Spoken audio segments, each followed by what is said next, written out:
last time Ole Miss came into Tiger Stadium as a top 10 team was that game. 14? Yeah, right? Right? That was the last one. Yeah, I would would imagine. imagine They so. were ranked a couple of those other matchups, but I feel comfortable in saying top 10. And so I guess the point of that is, shout out Logan Stokes. Shout out Logan Stokes, like only catch he ever made. The point is I want to ruin their good time once again. I think Ole Miss has benefited from a pretty soft schedule. I don't think they've done anything particularly impressive. We all watched the Kentucky game very close. We know how many opportunities Kentucky let pass up. What I did realize, Jake, and kind of starting to watch a little bit of Ole Miss, what stuck with me was what you laid out yesterday, the PFF rush breakdown, where it's a smattering of everything. And you watch this offense, and it is damn impressive in its design and construction. In that, like any great offense should be, Jake, but far too often is not. Everything is built off of each other.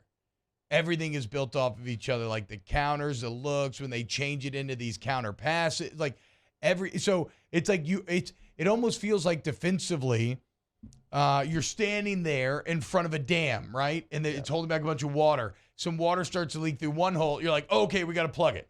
So you plug that, and then you know what I'm saying. Another hole comes in, you plug that, and it just keeps going until eventually it's like, can you find how to plug all the holes? Like, is this Matt House's biggest test yet in terms of creating a game plan? It's hard because Mississippi State, it was a very unique game plan. Yeah. And that's an offense I think that, you have to be unique as well. So, like, these two Mississippi schools might actually be one and the same, even though it's going to be a different game plan, because they ran 90 plays last week against Auburn, and they ran on 75% of them. Yeah. Right? So it's a completely different game plan than you had against Mississippi State, but you still have to come up with something, because we all know Lane. We know Lane likes to have, his bag of tricks. We know Lane will try to counter what you're going to try to stop him. I mean, he's a really good offensive coach. That's what he's supposed to be doing. Now, Jackson Dart's not Matt Corral. Jackson Dart can make some plays. He is not Matt Corral. He's not even related. He's not a third cousin to Matt Corral. So you do have an advantage there. And like we talked about on Monday, you stop the run first and foremost. That is your number one thing you have to stop with Ole Miss.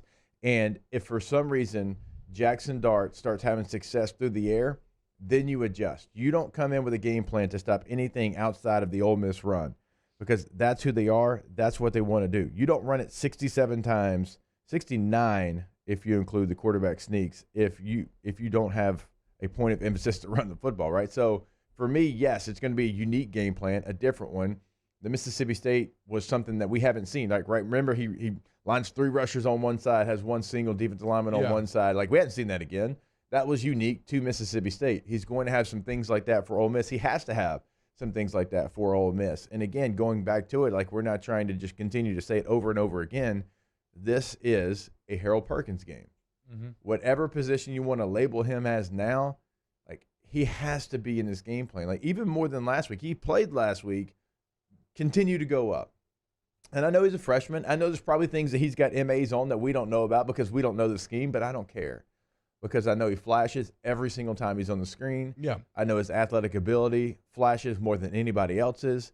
I saw him run down Anthony Richardson last week. Yeah. I mean, he's different, right? So I'd love to see him integrated in this game plan, like full force. Like, you're our guy. If we play 70 plays, you're playing 65 of them. These linebacker eyes are going to be tested, Jake. And maybe you can speak to this from playing running back and some of the schemes and deceptions that you used to lay for these linebackers. But this Ole Miss offense just feels like they're constantly threatening your flanks with things like jet sweeps, while then they can always just bust you up the middle as well with their power and counter game.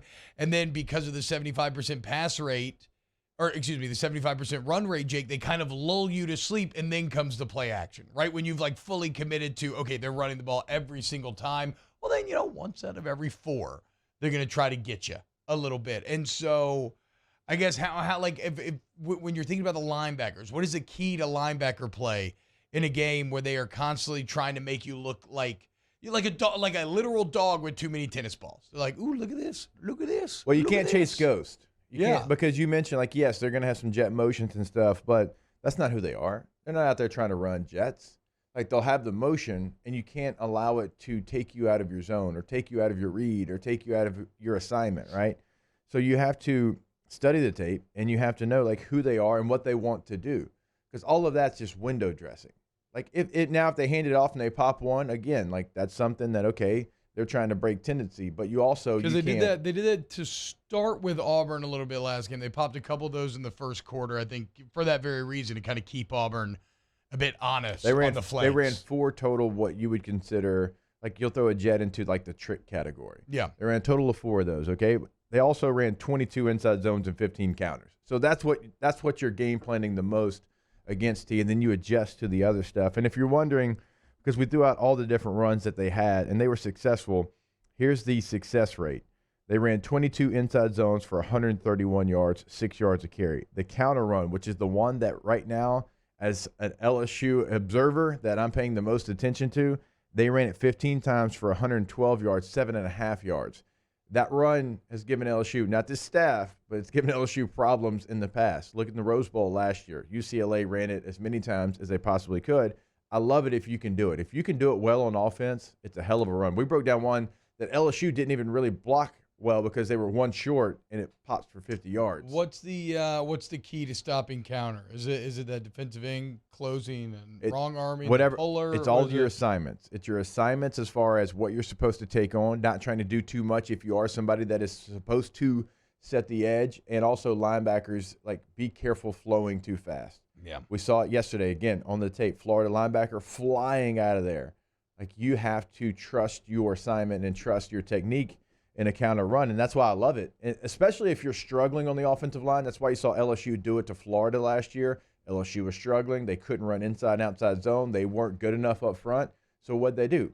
They had an advantage. They got their guys on the move. Ed Ingram and Jack Mashburn were just crushing people, right? Because in space, those are 2 athletic players at their position. You can create angles, right? And you get the guys on the move. And so when the defender's on the move, he's not as strong at the point as well. And so it really creates mismatches if you can do it well, because there is a lot of moving parts. You have 2 pullers, right? And you got to have everybody block back, and you got to stay on your blocks. But if you can do it, if you have the puller portion of this and your running back understands it's B gap to expand, it can be a dangerous play, and Ole Miss has used it to their advantage this year. Yeah, and I feel like nowadays, I don't think we ever did this when I was playing, but nowadays, I don't know exactly what you would call it, but they kind of got that counter read where you got the 2 pullers, but then still you have one guy leak out, like a tight end or something, or like a slot guy is like a lead blocker for the quarterback who can pull it, and they go the complete opposite direction. Oh, that's just another RPO because you have 3 options on that play. If you run that play, the RPO counter, you can hand it to the counter. Yeah. You can run it as a lead run, or you can throw it to the tight end. Yeah. You have 3 options on that play. I mean, it is a triple option type of play. And so, yes, that is something. And LSU ran some of that quarterback lead stuff last week with Mason Taylor out in front of Jaden Daniels. Not off a counter run. No, that was the exact. Yeah, that was the exact motion that one of the play designs that I really loved from last week. Yeah, I think they set it up to look like zone.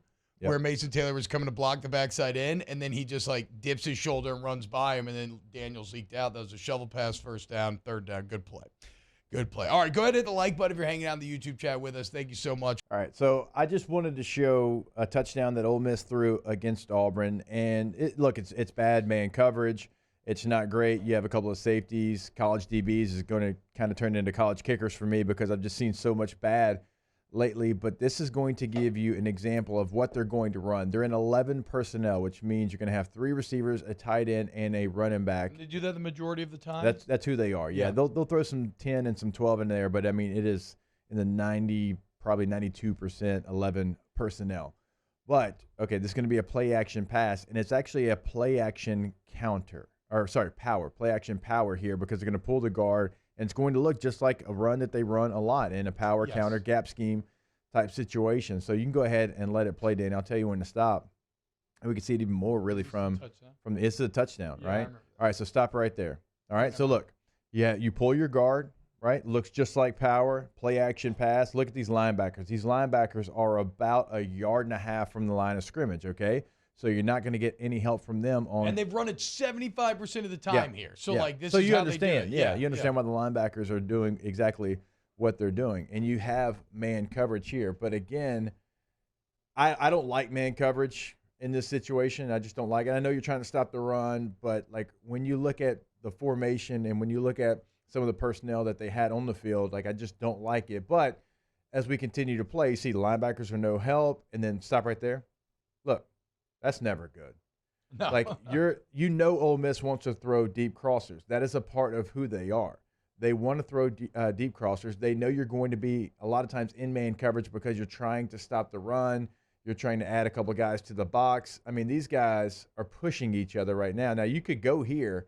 You have a wide open receiver coming to the top of your screen, but you're leaving these guys at the bottom of the screen. You're leaving him right now just by himself, right? He gets the out and up, which Ole Miss runs a ton of. They run the old school out and up. They're going to do it a ton of times. It's been very successful for them, and we can play it out here, and it's an easy pitch and catch for Dart. Touchdown. It's not even a great throw. In fact, it's kind of a bad throw. Like, the receiver has to wait on it. The DB almost recovers to make a play on it. But as we see the end zone copy, look, watch all of the action because you're going to fake a play action power. Look at these linebackers. They're flying up, right? And then you got man coverage. You got safeties knocking each other off. Again, not a great throw by Jackson Dart, but you're seeing man coverage because you're trying to stop the run. So, like, that's what you have to stop. Like, if you're going to play this coverage, like, you have to make sure, you have to trust your defensive backs can make the play there because Auburn, I mean, you could pick a couple of different places that you could throw the football there, but they're going to use their run even in the passing game to try to get you on different levels. Yeah, so how do you avoid this as a secondary? You can play a different coverage behind it too. So I'm saying, would you do play zone or do you? You can play a different coverage behind it, but also like you have to know, like, what are you doing turning so many times? Like, you have to play better technique down here at the bottom of the screen. I mean, these safeties running into each other. I don't love the man coverage because of all the crossers that they do run, but even so, like, just have better technique. I mean, it's really poor technique at the bottom. It's a poor throw, and the DB almost ends up making a play on it. But, yeah, you can play zone behind it, and then it doesn't look, and then you just pass all of that off. All those crossers, they just go to the next defender.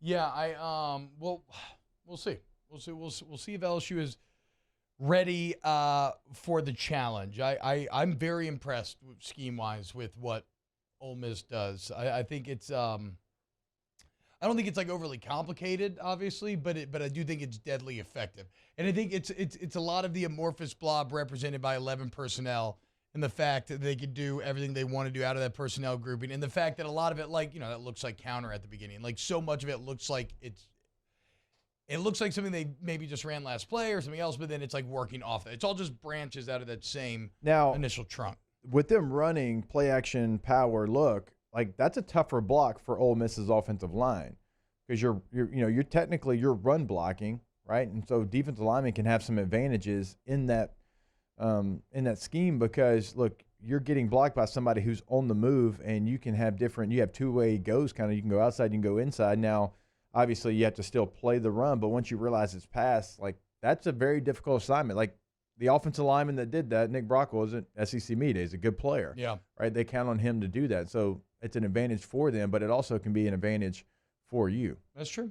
Well, we're going to see, and we'll continue to break down Ole Miss for the rest of this week. We get back more OTB. Keep it locked.